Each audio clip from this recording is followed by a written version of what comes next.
अस्सलामु अलैकुम वरहमतुल्लाहि वबरकातुहू। उम्मीद है आप सब खैरियत से होंगे। तो आज हमने जो पिछले क्लास में किया था, आपको याद होगा कि हमने लास्ट में जो है कॉन्ग्रुएंसी शुरू की थी। हमने यूनिट नंबर 6 ट्रायंगल शुरू किया था और कॉन्ग्रुएंसी हमारा टॉपिक है। मैंने कॉन्ग्रुएंसी का पूरा इंट्रोडक्शन आपको दिया था। मैंने आपको सब कुछ बताया था कि जो हमें करना है, और कुछ लोगों ने शायद एक्सरसाइज भी की होगी, इसमें कुछ क्वेश्चंस किए होंगे। फिर भी मैं एक्सरसाइज के चंद क्वेश्चंस लेके जो है ना आया हूँ और कुछ क्वेश्चंस आपको दिखाऊंगा, और जो भी आपको जहां पर भी आपको जिस क्वेश्चन में प्रॉब्लम होगी वो भी दिखाऊंगा। फिलहाल मैं पहला क्वेश्चन 6.1 एक्सरसाइज का पहला question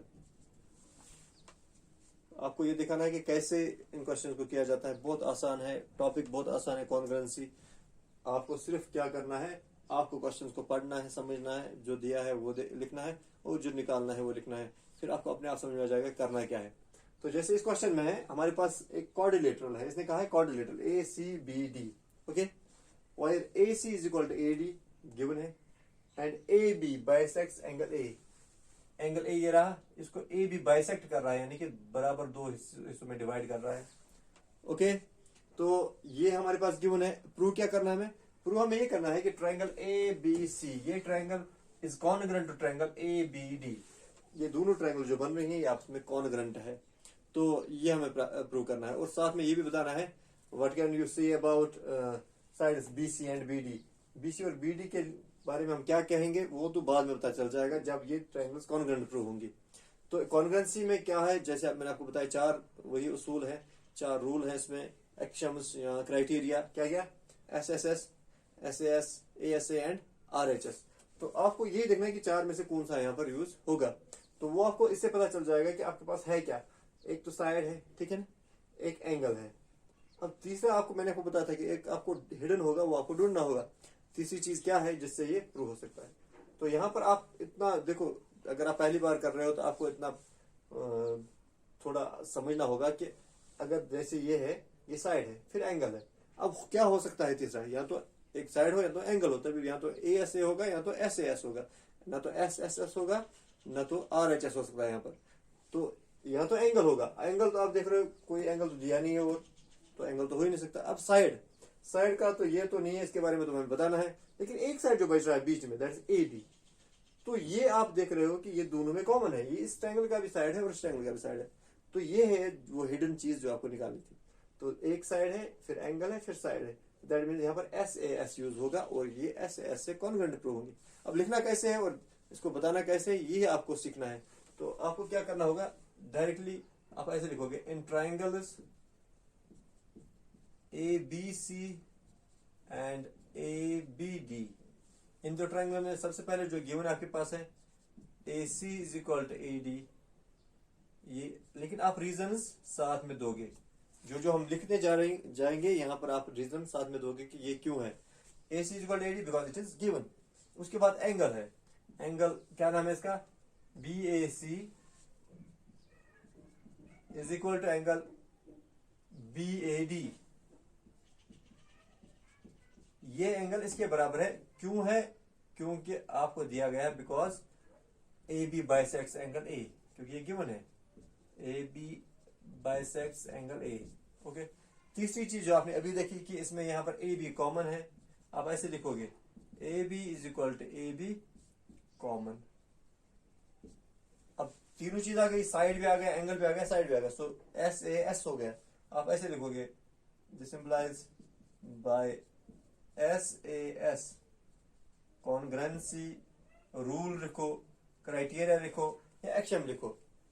SAS congruency rule, triangle ABC is congruent to triangle ABD। तो ये दोनों ट्रायंगल्स कॉन्ग्रुएंट हैं बाय SAS कॉन्ग्रुएंसी रूल। और इसके बाद आपको ये पूछा गया है कि BC और BD के बारे में आप क्या बताते हो।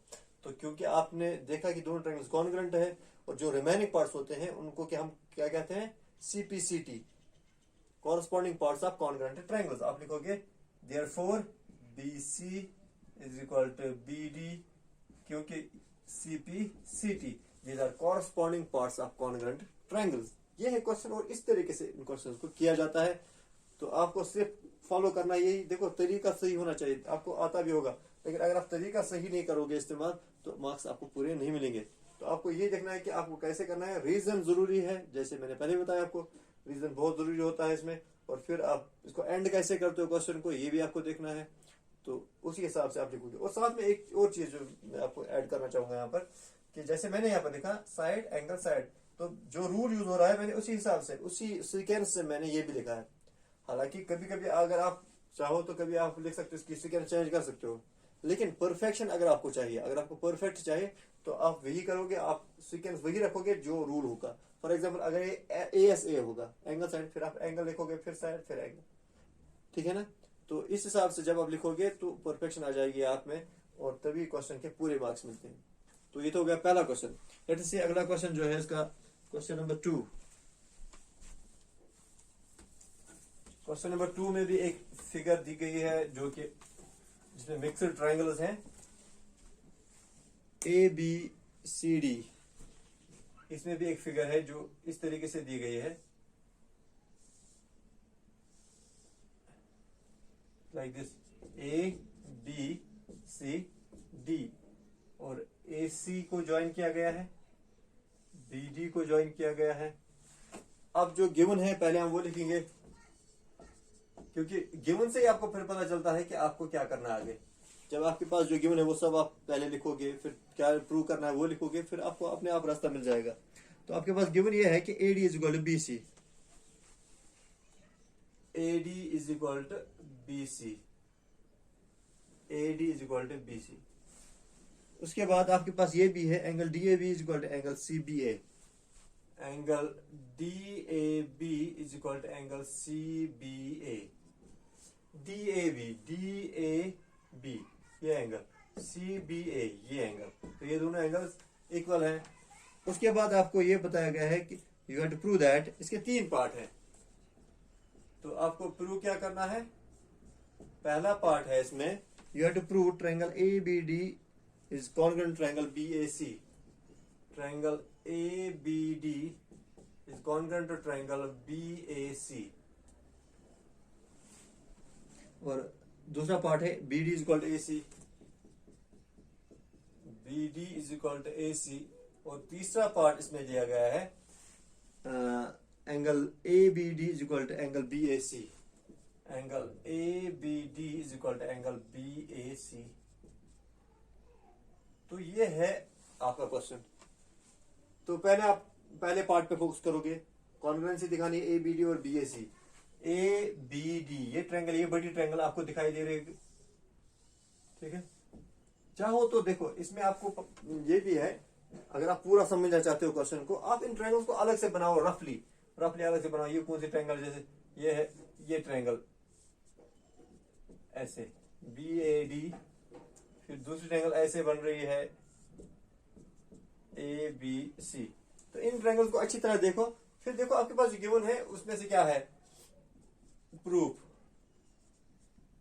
तो पहला पार्ट है, आप लिखोगे in triangles A B D and B A C, A B D और बी ए सी।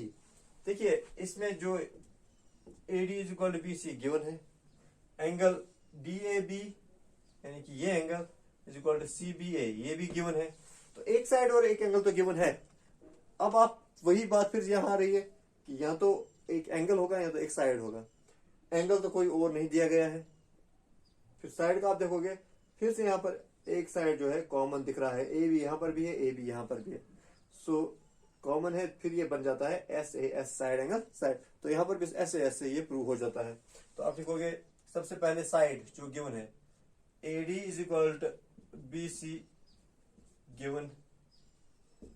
फिर एंगल है angle D A B is equal to angle C B A ये भी गिवन है। फिर तीसरा जो आप देख रहे हो, जो आपने देखा हिडन इसमें था, दैट इज ए बी। एक चीज आप यहां पर याद रखोगे, ये इससे भी लिखने में बहुत फर्क होता है। अगर आप लिखोगे A B is equal to A B, जैसे हमने पहले पार्ट में लिखा, कोई प्रॉब्लम नहीं है, लेकिन यहां पर ज्यादा परफेक्ट रहेगा A B is equal to B A. Triangle के नाम देखो, क्योंकि मैंने आपको वो कॉरेस्पॉन्डेंस सिखाया था। तो कॉरेस्पॉन्डेंस में आप ये देखोगे नाम के हिसाब से, जैसे यहाँ पर ए बी, यहाँ पर क्या आ रहा है बी ए, तो अगर आप A B equal to B A लिखोगे ज्यादा एक्यूरेट होगा।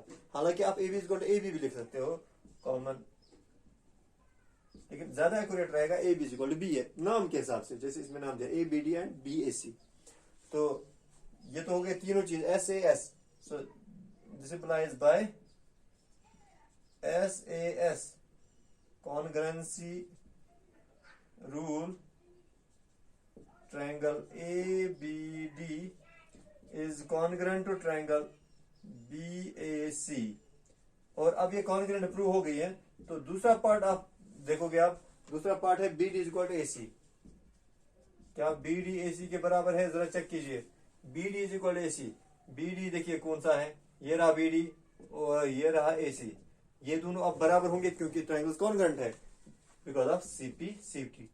आपको यहाँ पर कुछ नहीं करना है, डायरेक्ट लिखना है ब्रैकेट में CP/CT corresponding parts of congruent triangles. And third part इसमें एंगल्स का बताया गया है, angle ABD is equal to angle BAC। क्या ये बराबर है? ABD और BAC जरा चेक करो ये कौन सा एंगल है। ABD ये वाला एंगल, ABD BAC ये वाला एंगल, तो ये भी बराबर होंगे CP/CT क्योंकि ये भी है corresponding parts of congruent triangles. ये तो इन्हीं दो ट्रायंगल्स के कॉरस्पॉन्डिंग पार्ट्स हैं, तो ये इक्वल होंगे। तो इन दोनों पार्ट्स में आपको कुछ नहीं करना है, सिर्फ CP/CT लिखना है, तो ये प्रूव हो जाएगा। देखो ये क्यों जरूरी है ये बनाना। देखो जब आप इस तरीके से ट्रायंगल्स को देखोगे ना, थोड़ा बहुत हो सकता है कोई कंफ्यूज हो जाए कि जब मिक्स्ड ट्रायंगल्स हैं इनमें कौन सा साइड कौन सा एंगल किसके बराबर है, थोड़ा बहुत मिक्स हो जाता है। इसीलिए बेहतर है आप रफली इनको बनाओ, ट्रायंगल्स को अलग अलग बनाओ, फिर चेक करो क्या गिवन है, क्या जो है ना आपको हिडन क्या चीज है, या कौन कौन सा साइड कौन कौन सा एंगल बराबर है, तो उस तरीके से आप ये कर सकते हो। तो ये है आपके पहले दो क्वेश्चंस, और इंशाल्लाह जो है मैं और देखूंगा कि इसमें और कोई और क्वेश्चन आप टफ है था या कोई ऐसा क्वेश्चन जिसके बारे में मुझे फीडबैक मिला, तो इंशाल्लाह मैं वो भी दिखाऊंगा।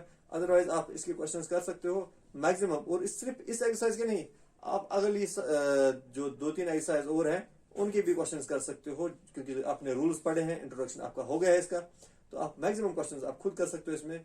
फिर भी मैं देखूंगा कि जिस क्वेश्चन को मुझे लगेगा दिखाना जरूरी है मैं वो दिखाऊंगा। इंशाल्लाह अगले क्लास में फिर कुछ और क्वेश्चंस लेके फिर आएंगे। तब तक के लिए खुदा हाफिज।